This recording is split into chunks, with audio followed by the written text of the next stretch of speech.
Malvineros y malvineras, ¿cómo están? Bueno, en esta ocasión tengo el enorme placer de presentarles a Javier Figueroa, quien fue director nacional de Asuntos de Malvinas desde el 2012 al 2013, subsecretario de Asuntos de Malvinas del 2013 al 2015, embajador argentino en Reino Unido del 2019 al 2023 y actualmente es coordinador de políticas oceánicas. Javier, muchas gracias por tu tiempo. Muchas gracias, che, un placer Bueno, estar con comienzo ustedes. por preguntarte, con un conflicto de soberanía aún irresuelto, ¿cómo se pueden pensar o cómo se desarrollan las relaciones diplomáticas con el Reino Unido en la actualidad, ya sea cultural, económicamente, políticamente hablando? ¿Cómo podemos entablar esas relaciones entre Argentina y Reino Unido? Mira, desde hace más o menos una década, Argentina estructuralmente tiene superávit comercial con el Reino Unido. Nosotros tenemos en nuestra agenda económica, la verdad que bastante activa, aunque si bien Argentina es un socio menor comercial del Reino Unido. Somos el socio número 72. Y es una tendencia un poco decreciente. Si bien nuestras exportaciones han venido subiendo, y como dije antes, de hace 10 años mantenemos un superávit, eh, el monto total, digamos, en la canasta de servicios y bienes del Reino Unido, que es una potencia tanto importadora como es una economía sumamente abierta, es el creo que cuarto, quinto exportador de bienes y servicios y el segundo de servicios específicamente. Es creo el segundo, tercero importador de bienes y el sexto, séptimo de servicios. O sea, demanda muchísimo. Argentina tiene una posición marginal. Esto, aunque digo, existe una tendencia positiva en el aumento de las exportaciones, no es significativa en la proporción general. O sea, económicamente creo que es una agenda que aparte es totalmente separada, si se quiere, de la agenda política, del relacionamiento político y de la disputa de soberanía. Eh, la verdad que no tiene absolutamente nada que ver. Yo siempre digo lo mismo. Ujú. El que compra vino es uno de los principales rubros de nuestra canasta exportable al Reino Unido, es nuestro segundo mercado global, más o menos alrededor de, por lo menos cuando estaba yo, eran 150, 180 millones de dólares. Tesco, que es una cadena de supermercados, no va a dejar de comprar vinos argentinos por una mayor o menor tensión que existe en el Atlántico Sur. Va a comprar o dejar de comprar por el precio del mercado, condiciones de acceso, etcétera. O sea que son dos cuestiones separadas. O sea, muchas veces se pensó, bueno, si nosotros mantenemos una relación, digamos, o sea, exenta de tensiones en el Atlántico Sur, eso va a llevar a un incremento. Creo que es absolutamente separado. Si uno llega, inclusive, busca un poco, analiza los picos de exportaciones, no tienen nada que ver cómo estaba la relación política bilateral en lo que hace Atlántico Sur. Para nada. Ujú. Como digo, eso más bien depende básicamente del precio de las commodities, porque nuestro principal producto exportable del Reino Unido es pellet de soja. Ya va a depender del precio de la soja y eso nos va a marcar ahí muy claro el monto de las exportaciones. También está muy condicionado respecto de el ciclo económico de ambas partes, o sea que no tiene nada que ver, no hay un condicionado, o sea, a lo que voy, que uno puede tener una estrategia de mercado, de presencia en el Reino Unido, que no resulta afectada para nada por la vinculación política. Ujú. Ahora, esto tiene un problema también. Al ser tan marginal en lo económico, te quita el leverage político en la relación bilateral en general y en Malvinas en particular. Uno de los problemas que tenemos nosotros, creo yo, en el Atlántico Sur, es el tema de, si se quiere, de la irrelevancia que tenemos en términos políticos y económicos en el Reino Unido. Sí, podemos decir que tenemos una presencia simbólica muy fuerte. Yo creo que es derivado de la guerra y otras herencias de la relación histórica con el Reino Unido. Pero digamos, no es, ahora esto no es por Argentina, es la región. La región es absolutamente marginal en lo que podríamos determinar la gran estrategia británica. claro. Si uno analiza los papers que ellos hacen, ¿no? Cada tanto hacen una revisión de su política exterior, de defensa y estratégica. Cuando estaba yo allá, no me acuerdo si era el 21, hace varios años que lo debían eso, y ahí lanzaron lo que era, digamos, un poco el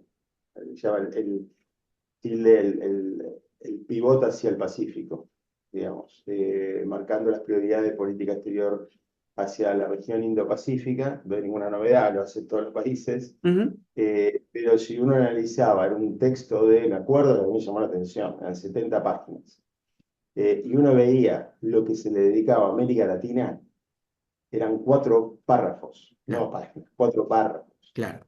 Eso es muy revelador. Yo creo que el Reino Unido se retiró de América Latina, digamos, en la década del 30, cuando era el ocaso, empezaba el ocaso del Imperio Británico, y no volvió más. Sí tiene intereses particulares, intereses vinculados a digamos, intereses económicos, exportaciones, finanzas, inversiones, etcétera, etcétera, pero no tiene un interés geopolítico sistémico, a excepción, obviamente, de Antártida y las Islas del Atlántico Sur, eso está Claro. clarísimo. Ujú, Pero no es un país donde tengamos una agenda que nosotros podamos, digamos, ejercer algún tipo de leverage en las negociaciones, porque como digo, es muy marginal. ujú, Eh, Después sí es cierto, como mencionabas, lo cultural. Sí, lo cultural es muy importante. Argentina, la verdad que la cultura argentina es muy reconocida. Eh, Históricamente, no sé, en arte hay buenas colecciones de allá, es conocido el cine argentino, la literatura desde ya, eh, pero también dentro de una visión así, muy, como tiene el Reino Unido, o sea, muy global. Somos un producto más dentro de una canasta de productos culturales de todo el mundo. claro. Que respetada, vos podés hacer cualquier exposición, ya sea de arte, de cine. ¿Qué sé yo? El Festival de Cine de Londres, Argentina tiene una participación que está muy por arriba de su peso en lo que hace la industria cinematográfica. Siempre tenemos varias películas, ganamos premios, etcétera. Bueno, no es ajeno que la curadora es argentina, no es una española que tiene mucho contacto con Argentina, nos quiere, conoce mucho el cine argentino, entonces siempre tenemos una gran presencia, pero es eso. Y después sí, Argentina tiene una visibilidad, creo, que no tienen otros países de Latinoamérica, digamos, más simbólica, política, como en parte por la guerra, porque es verdad, para una generación ha sido muy fuerte, pero después por cuestiones, si querés llamarlo así, medio esto soft power, el fútbol, es la idea asociada, por ejemplo, de Patagonia. Patagonia es una marca muy fuerte, y eso nada que ver con las islas. Ujú, Está dentro de, no sé, dentro de la idea así media exótica que está en la cultura británica. O sea, tenés un montón de herramientas, la cooperación científica tecnológica es buena, existen acuerdos con ISET, estando en un momento me tocó realizar un acuerdo con ISET, con varias universidades británicas, eh, y existe muy buena predisposición en la comunidad ujú, académica. Argentina no tiene, como supimos tener en la década del 90. Allá es bastante común en grandes universidades que existan cátedras, cátedra Brasil, cátedra Colombia. Entonces supimos tener una cátedra argentina en Oxford. ujú, Me acuerdo que la impulsó Guido Di Tella, apenas a los pocos años de reanudarse las relaciones diplomáticas. El tema que es muy caro, eso, la verdad que es muy caro mantener eso hubiese sido si nosotros hubiésemos mantenido el tiempo, hubiese sido algo interesante porque es una herramienta como de conocimiento de parte de las élites intelectuales y claro. universitarias del Reino Unido. Ujú. Y después, claro, Argentina siempre producimos noticias. Desde, hemos tenido un papa, ganamos mundiales, somos noticias muchas veces por recurrentes crisis económicas, por lo que fuera. Sí. Pero tenemos una visión que por ahí no condice con esa visión de un socio comercial muy menor, Ujú. digamos. Para compararnos con América Latina, México, Colombia, por ejemplo, Ecuador, ni hablar Brasil, son socios más relevantes en lo que hace a lo comercial y económico con los británicos. Claro. De igual modo, ante este marco, digamos, de relaciones que se preservan, ¿no es cierto? ¿Por qué Sí. podemos decir que el Reino Unido, cuando hay que conversar, al menos del Atlántico Sur, mantiene a veces una postura un poco más distante, se mantiene un poco más ahí como marca un poco más la distancia? Digo, por lo menos en términos de conversaciones, de negociaciones, no necesariamente de resolución del conflicto que hay en el Atlántico Sur, pero ¿cómo podemos hacer esa lectura de que... Mirá, a ver, yo creo que los británicos, a ver, yo creo que el problema que nosotros tenemos es uno de los problemas, más allá de la asimetría de poder existente, eso existe, la verdad que tampoco, si relaciones internacionales no da como hacer una contabilidad bruta de poder. ¿Viste? O sea, vos tenés que decir, bueno, cuánto poder político, económico, estás dispuesto a jugar en un determinado escenario. Eso para nosotros es bueno porque Malvinas para nosotros es muy importante y para el Reino Unido también es marginal, también es marginal. Es importante en términos, vos tenés ahí una cosa que es media complicada para tratar el tema, porque a nosotros es fácil verlo de este lado, me parece. Hay que verlo un poco del lado británico. Y ahí existe, por un lado, si querés, un imperativo estratégico que es muy claro. Digamos, el Reino Unido tiene un reclamo en la Antártida. Hoy las Malvinas es un asset estratégico de los británicos. Existe una base militar ahí.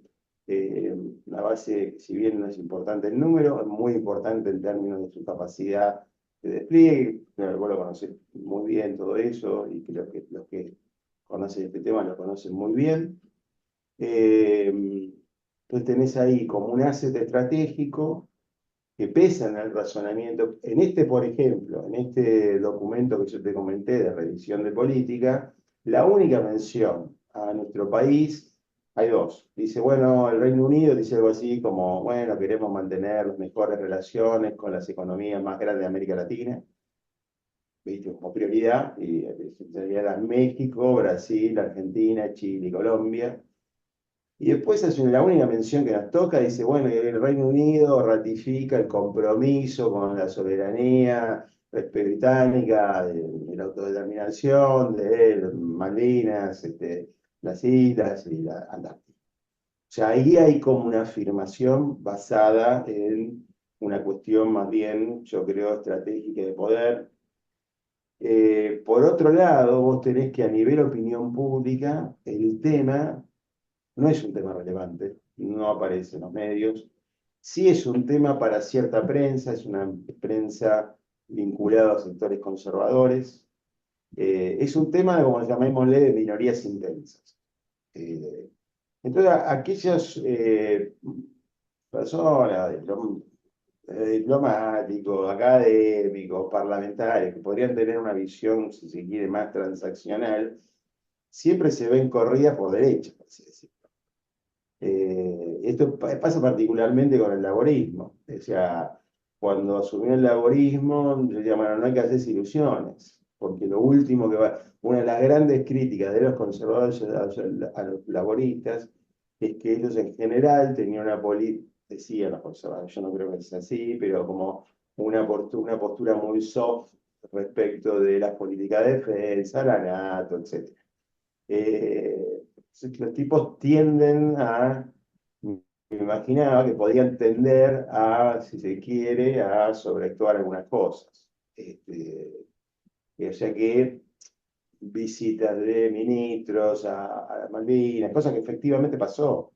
O sea, el tipo prefiere curarse en salud. Eh, Eso sumado que en la opinión pública, como dije, es marginal. Yo estando allá hicimos unas encuestas de opinión pública a través de la agencia Gallup, y la verdad que los resultados eran bastante, yo los esperaba, ¿no? Porque era muy segmentado. Aquellas personas que vivieron la guerra tenían muy presente el conflicto, porque eso es otro tema. Nosotros solamente apreciamos o valoramos el conflicto en el sentido de nuestras pérdidas, pero tampoco nos damos cuenta del lado británico. Fue muy cruenta la guerra, fue muy cruenta. Fue la guerra desde la Segunda Guerra Mundial, donde el Reino Unido perdió no solo efectivos, sino medios, una guerra muy breve, tremendamente violenta y cruenta para las dos partes. Y lo que haya bajas terrestres fueron más o menos parecidos. O sea, el gran diferencial, desgraciadamente, a nuestro favor fue el hundimiento del grano. Fue una guerra muy cruenta. Y fue una guerra mediática, digamos. No fue como otras guerras que pasaban, no sé, fuera del ojo, el escrutinio de la opinión pública británica. Tanto para nosotros como para los británicos, creo que habrá sido, creo que una de las primeras grandes guerras que fueron, prácticamente la veías en el noticiero de la noche, Claro, con imágenes. claro, Eh, claro. pero eso tuvo un impacto, y eso vos lo ves. Tipos de 60 años para arriba consideran el tema Malvinas como un tema importante. Para abajo, hasta vos preguntabas a dónde quedan y no sabían. Es más, habíamos hecho una pregunta, era, bueno, si hubiera un acuerdo de soberanía con la Argentina y el Reino Unido se debería desprender de las islas, ¿cómo usted sentiría afectivamente esto? El origen de esa pregunta fue un poco copiado a una pregunta que se hacía en el mismo sentido respecto de Irlanda del Norte. Ujú. Eh, y eso mostraba, en el caso de Malvinas, también una cuestión generacional. Los tipos de 50 para arriba, todos decían, no, no, me afecta. Para abajo, no pasa nada. No, no es algo que mueva el amperímetro.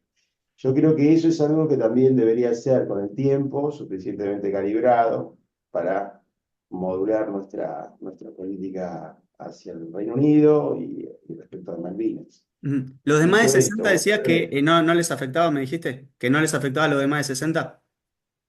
no, les afectaba mucho, Ah, porque era perdón. algo presente, Claro, ¿entendés? claro, perdón, te escuché Bueno, mal. es algo muy presente, ¿entendés? Porque tuvieron, o sea, pensá, hubo familiares de los que fueron, es como acá, o Claro, sea, sí, sí, sí. lo viste en la televisión, Sí, también. aunque no fuiste a la guerra, tenías 10 años y vos veías los portaaviones saliendo de Portsmouth, la batalla, los hundimientos, ¿viste? Y los británicos tienen algo, una cierta fascinación eh, por lo bélico. Y yo creo que es muy interesante ver el impacto de Malvinas dentro de, digamos, ¿no?, la psicología social o cultural británica, porque ahí tocaba muchas banderas, muchos aspectos. Por un lado, esta cosa fascinación por lo bélico. Eso a mí siempre, yo estuve destinado como embajador, pero también estuve destinado como secretario en Londres. Y fue mi primer destino diplomático. Tuve como cerca de 8 años la primera vez. Y a mí siempre me llamaba la atención esa fascinación. Por ejemplo, se venden las corbatas de los regimientos. ¿Ves? Esa fascinación. Hay un día de homenaje a los caídos y están toda una semana con unas popis, con unas flores eh, rojas en el ojal, eh, que se conmemoran a los caídos en la Primera Guerra Mundial y a todas las guerras británicas. Que por otro lado hay algo que es un dato. Desde la Segunda Guerra Mundial, la Fuerza Armada Británica, hace poco lo leí, estuvieron en operaciones reales, bélicas, operaciones de mantenimiento de la paz, despliegue, maniobras, prácticamente en todo el globo, los cinco tienen una solución de continuidad impresionante, permanentemente. Y tienen una enorme difusión y las Fuerzas Armadas tienen un enorme prestigio en la opinión pública. O sea, por ese lado pegó. ¿Entendés? Ujú. Era como ver una película. Y por el otro lado, que aparte para los británicos tenía esa cosa de, bueno, era una cosa como estaban recreando la batalla de Inglaterra, todo el mundo en ese momento. Y por el otro lado vos tenés el aspecto colonial, digamos. Recordemos que en el momento que se produce la guerra, el Reino Unido estaba, si querés, en una crisis, así, si fuera una persona, una crisis existencial importante. Digamos, por un lado, bueno, comenzaba el gobierno de Margaret Thatcher, había importantes ajustes, la economía británica venía de un proceso de declive importantísimo, era una economía de boom and bust, viste, muy parecida a la economía argentina, Ujú. de la década de 70, ellos lo que pasa es del 40, de los 40 y pico hasta los 80 fue así. Boom and bust, crisis cambiarias, nada que nosotros no No sepamos, conozcamos, ¿no? claro. Claro, y eso afectaba un poco la visión también del Reino Unido en el mundo. Yo creo que ha sido también muy, no es que yo, está documentado, el tema de la crisis de Suez. La crisis de Suez fue una especie de shock tremendo a todo el establishment británico. Fue la certificación que no era más una potencia global autónoma. La crisis de Suez fue, bueno, cuando Nasser nacionaliza el canal de Suez, Francia y el Reino Unido que toman el canal, Israel toma el Sinaí, y Estados Unidos intima a Francia e Inglaterra inmediatamente desalojar. Lo tienen que hacer.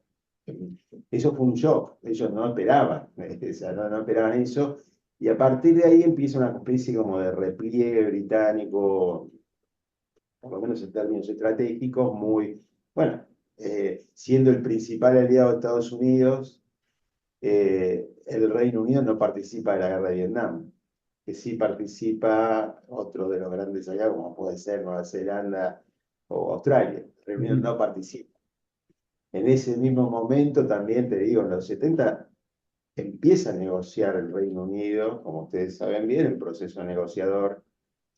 Y yo creo que no es ajeno a ese proceso negociador la situación esta que te comenté del Reino Unido, de repliegue colonial, de dudas respecto de su rol global. Eh, Precisamente en el caso particular de Malvinas, eran indefendibles militarmente, salvo una guerra que nadie, que ni quería ni pensaba que podía pasar. Eh, el proceso de descolonización a pleno, y el Reino Unido desembarazándose de casi todas sus colonias. Pensamos, vos mirá el mapa del globo de la década del 30 o del 40, y lo miraba, estaba todo pintado rojo, era todo el Imperio Británico. O grandes partes del globo terráqueo eran parte del Imperio Británico. Ujú. Eso, bueno, los 70 era una pálida sombra. Claro. Esas condiciones, todas esas condiciones cambiaron, cambiaron radicalmente. Nosotros no lo sabemos tanto, los británicos lo tienen clarísimo. Sí. Cambió su posición relativa al Atlántico Sur. Una de las razones por la cual también ellos negociaron es que la economía de las islas era eh, una liability, un peso para los británicos.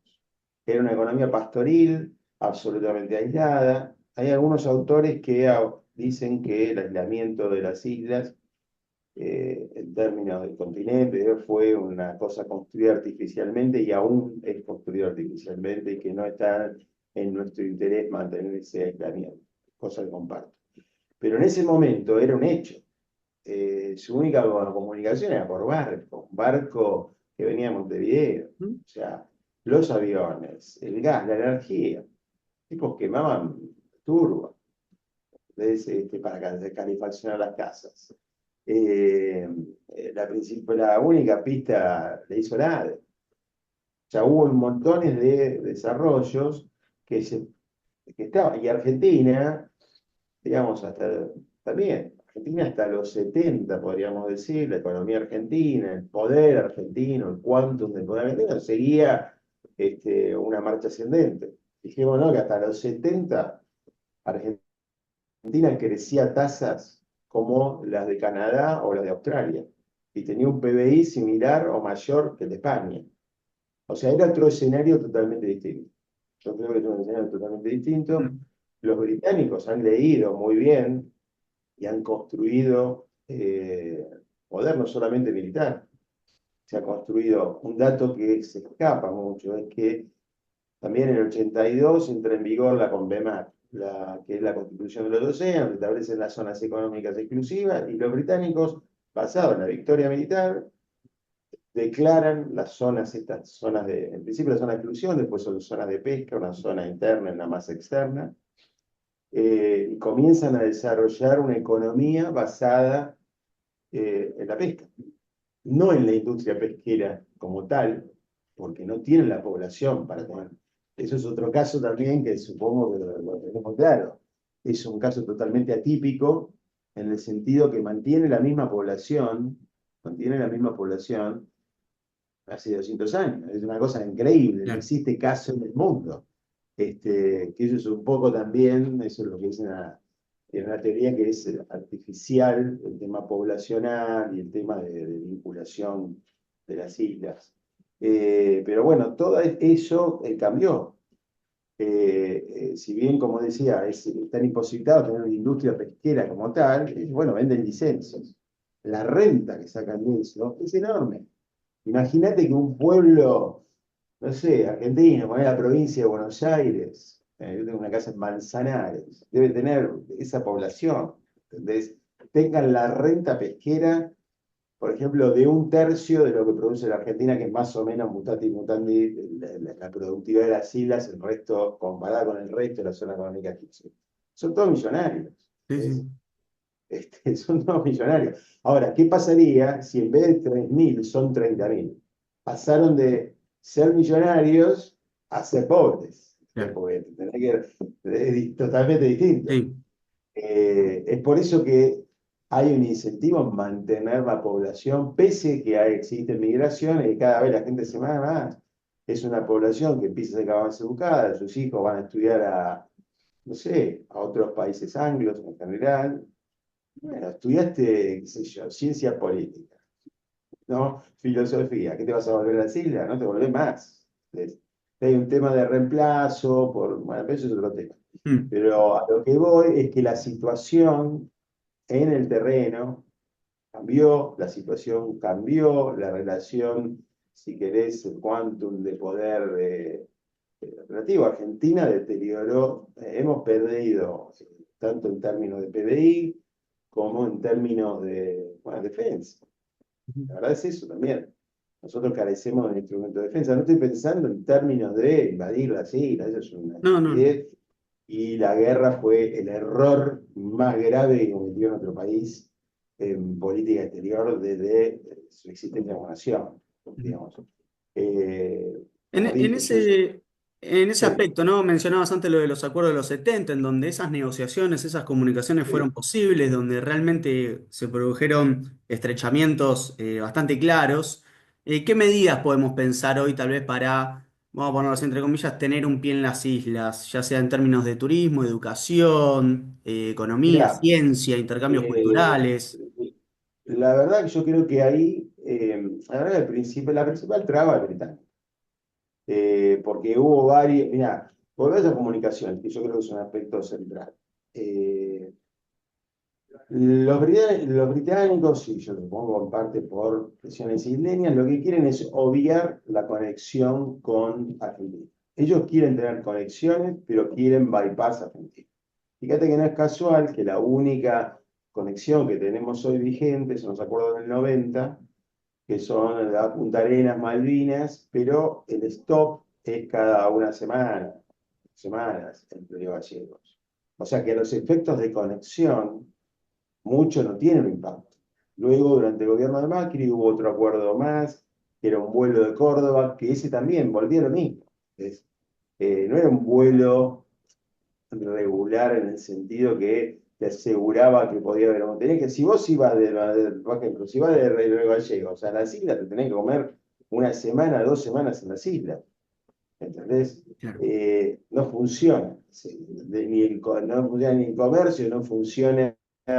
Eso tiene sentido, sí, desde el punto de vista de las islas, porque ellos tienen un vuelo semanal, sí, asegurado, digamos, y es usado más, para otros temas, ¿viste? El recambio de las tripulaciones de pesqueros, eventualmente.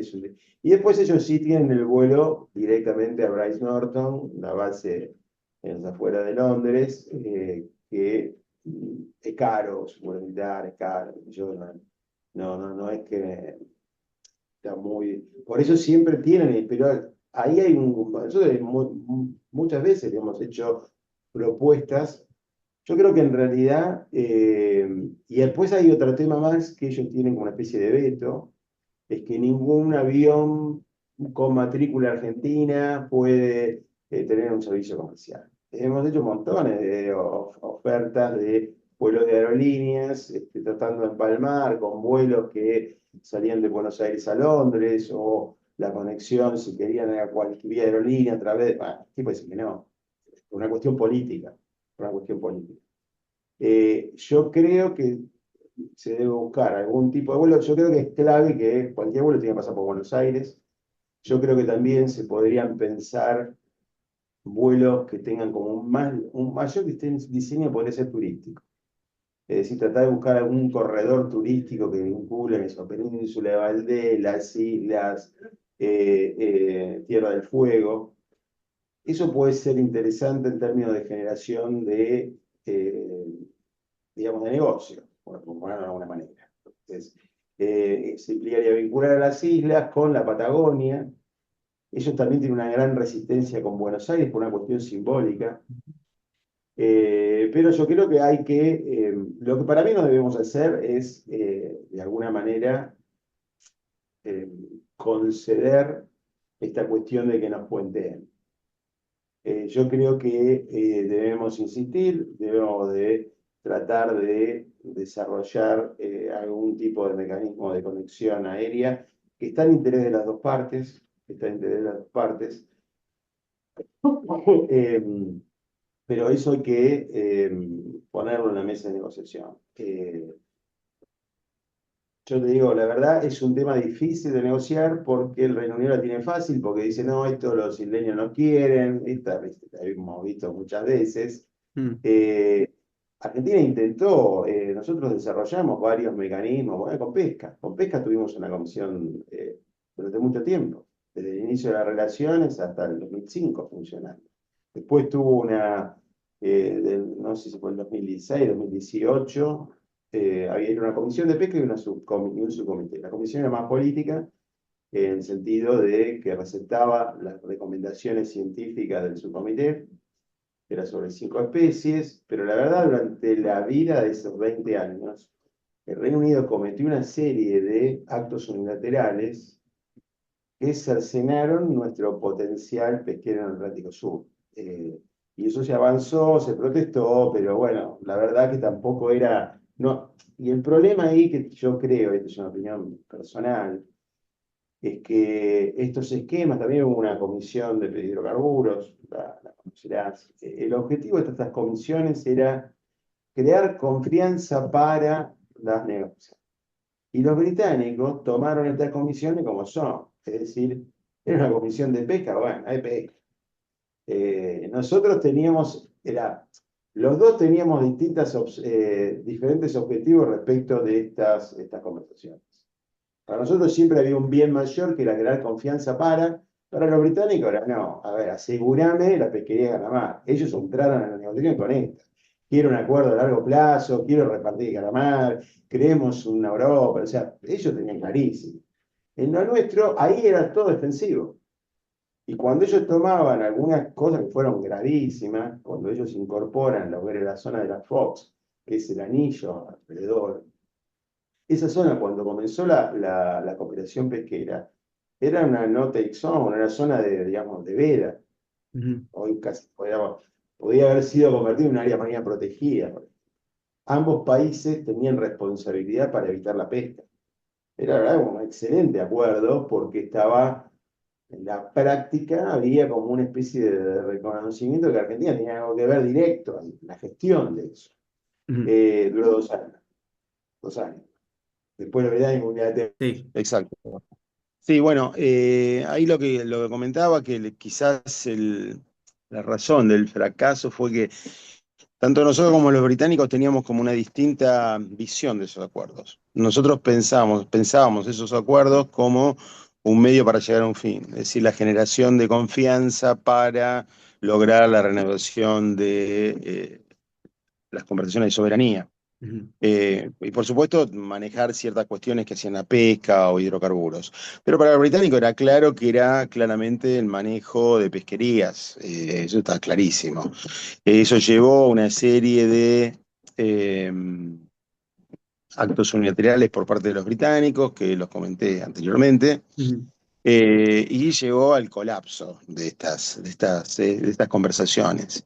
Si bien hay algún mérito en mantener conversaciones respecto de pesca y seguramente el tema de las comunicaciones aéreas, para nosotros yo creo que es un tema relevante porque puede servir para romper, yo creo, con un aislamiento. Muchos académicos han señalado que es un aislamiento ficticio de las ujú. islas. Una mayor vinculación con el continente trae aparejado, digamos, contacto entre comunidades, generación de negocios, y generarse intereses y objetivos compartidos, ¿no? Claro. Bueno, bien, Javier, te voy haciendo ya las últimas dos preguntas para ir cerrando. La anteúltima sería, ¿qué se hace con los habitantes de las islas? ¿Cómo empezamos a pensar estos actores? ¿De qué manera los podemos interpretar en este escenario? ¿Qué rol juegan de alguna manera? Mirá, yo creo que sí, a ver, una cosa es la cuestión, si se quiere, jurídica. Vos sabés muy bien que existe una disputa de soberanía que es absolutamente bilateral. También es cierto que hasta la propia Constitución dice que tenés que contemplar los intereses de los habitantes de las islas. Eh, yo creo que hay que buscar mecanismos y agendas que nos permitan acercarnos a los habitantes de las islas, está claro, porque son ciudadanos argentinos, inclusive Mm, dentro de nuestra propia lógica, eso no hay duda, son ciudadanos nativos, han nacido en el territorio. Yo creo que hay que hacer algo, digamos, que refleje intereses compartidos. Para mí un tema que es central es el tema de las vinculaciones aéreas, eso hay que tratar de pegarle una vuelta, yo creo que hay que vincularlo a la posibilidad de turismo, sobre todo porque el turismo antártico y como mencioné antes, Patagonia tiene como una pila, una atracción muy fuerte en el Reino Unido. O sea, y eso hay que aprovecharlo. Yo creo que hay que pegar una vuelta a una cosa como de identidad patagónica, en el sentido de que en algún momento lo fue, ujú, porque las islas estaban perfectamente integradas, eran pequeños asentamientos en realidad, pero estaban muy integradas a lo que era la economía tanto de Santa Cruz o Tierra del Fuego. ujú, O sea, eso es una operación, si se quiere, cultural que hay que trabajarla, buscar esa suerte de identidad patagónica. Eh, Tenés que ser muy cuidadoso, porque también es cierto que existen restricciones políticas jurídicas que están dadas eh, por la disputa en sí. Hay que ser consciente también de la capacidad de lobby que tienen los isleños, no es ningún secreto. O sea, la oficina de representación de las islas, de gobierno de las islas, está a 3/4 del Parlamento. O sea, y tienen un nivel de actividad y presencia política muy fuerte. Eh, no, sí, están tanto en medios, pero sobre todo política. Allá existen, como igual que los americanos, convenciones partidarias todos los años y es fija un stand de las islas. Entonces, o sea, son un actor, algún tipo de no reconocimiento, pero lo tenemos que empezar a tomar en radar dentro del diseño de nuestra política. Eso definitivamente. ujú. Y buscar algunos mecanismos que sean como win-win. Yo te repito, yo creo que el tema turismo lo es. Algún tipo de conversación en pesca podemos tener, intercambios científicos, siempre que sea un quid pro quo y digamos, y estemos en claro que estamos discutiendo eso y no otra cosa. Eh, un tema que me parece que podría pasar de ser un tema ríspido a veces con los británicos, con los isleños, que es el tema de la identificación de los caídos argentinos en las islas. Es un proceso que casi se completó, falta muy poquito nada más para completarlo, pero quedó ahí un poco parado desde hace ya varios años. Yo creo que es posible avanzarlo. Yo creo que hay cuestiones humanitarias que hacen tanto los familiares, pensemos que los familiares de los caídos es gente muy grande, tipos que tenían en promedio 20, 30 años en los 80, sus padres ya están en los 90, o sea, quedan pocos. Yo creo que hay una cuestión humanitaria muy fuerte, que si somos pragmáticos, sobre todo en realidad y hay una cuestión un poco de instrumentación del Reino Unido, que ellos se dan cuenta que eso para nosotros es importante, entonces lo meten en un paquete con otros temas que a ellos les interesan, lo cual para mí es un error. Ujú, Tiene otra entidad, es un tema claramente humanitario, no es comparable a otros puntos de la agenda. Hay obligaciones para ambos países, para el Reino Unido y para la Argentina. Creo sí, también es cierto, yo entiendo acá quizás el principal resquemor de los isleños.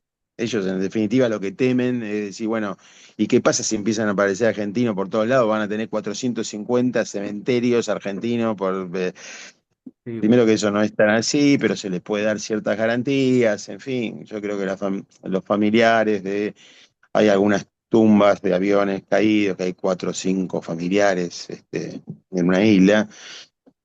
Que bueno, tranquilamente se podrá con los familiares, trasladarlos al cementerio principal. Yo creo que los familiares estarían de acuerdo.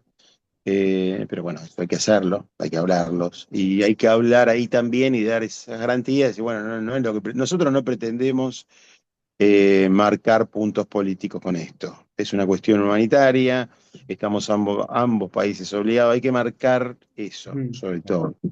Eh, Creo que es viable, creo que hay que empezar digamos, por cosas, por ese tipo de cosas. Yo vuelvo a insistir, para mí el tema turismo es un tema que puede tener algún tipo de relevancia, porque aparte necesariamente hay interés de las dos partes, digamos, o sea, como te digo, o sea, ir a las islas, si no vas a ningún otro lado, es complicado, claro. ¿entendés? Porque Em, y yo creo que hay un mercado también. Si hablando, hubiera vuelos, hubiera una relación más fluida entre la Argentina continental y las islas, bueno, claramente las islas se beneficiarían de una corriente turística argentina.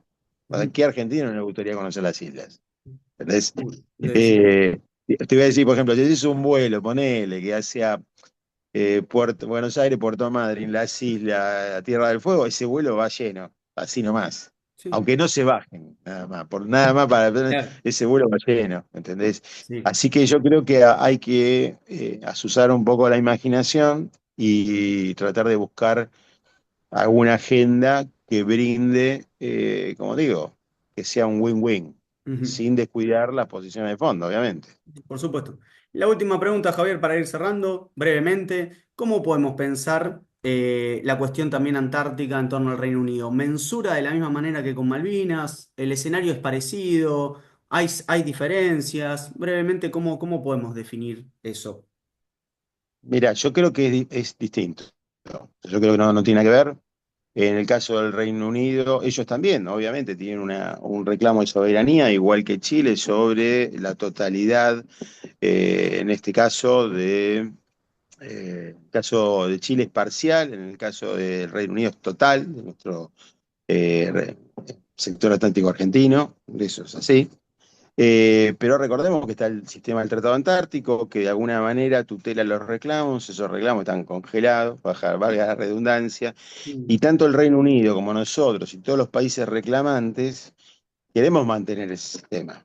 O sea, yo creo que claramente el sistema del Tratado Antártico va a enfrentar una crisis y ahí precisamente todos los estados que somos parte del club tenemos digamos, un compromiso con el mismo. O sea que yo creo que ahí hay un interés común con los británicos y con el resto de los socios históricos del Tratado Antártico.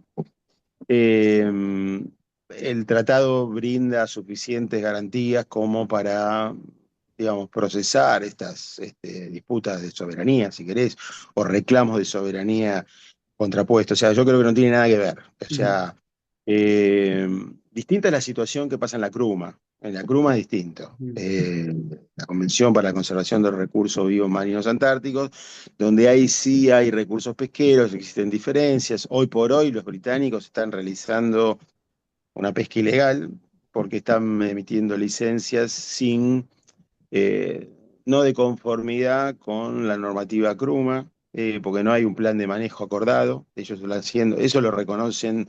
Es más, todos los países que pescaban en merluza negra en Georgia se han retirado.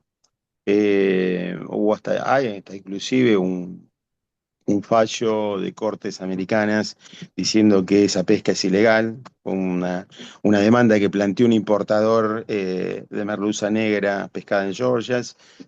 Como dije, se han retirado los buques que pescaban en Georgia, a excepción de los noruegos. ujú. Este, o sea, es distinto eso, pero eso tiene más que ver con explotación de recursos y dentro de CRUMA. Ahora, en el sistema de tratado antártico, yo creo que ahí con los británicos sí existe, si querés, una coincidencia estratégica de fondo, que es mantener el tratado, como sí.